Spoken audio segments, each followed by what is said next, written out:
بصوا بقى، اللي يقولك تجيبي رز بلبن من بره تاني قولوا له ابدا ابدا ابدا. شايفين؟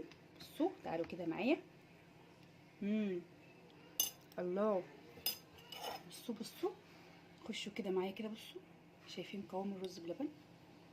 ما ضفناش بقى ولا قشطه ولا لبن بودره ولا كريم شانتيه ولا الحاجات دي كلها ولا ايس كريم ولا اي حاجه، هو اللبن والرز وشويه النشا. بصوا بس طبعا بقى لازم بقى تعملي تريكات كده وخطوات. بصوا بصوا هيفرق معاكي جدا. شايفين الجمال؟ بصوا كريمي وقمر قمر ازاي. تعالي بقى يلا بينا نخش نشوف الفيديو ونقول ايه هي تريكاتنا بقى والخطوات اللي احنا عملناها علشان تاخدي الوش المكرمش القمر ده والقوام المظبوط والطعم التحفه الهايل اللي انتوا ما شاء الله شايفينه ده. بس طبعا لو انت ما اشتركتيش في القناه اشتركي وتنوري طبعا في القناه، ما تنسينيش بقى الاشتراك وتفعيل الجرس واللايك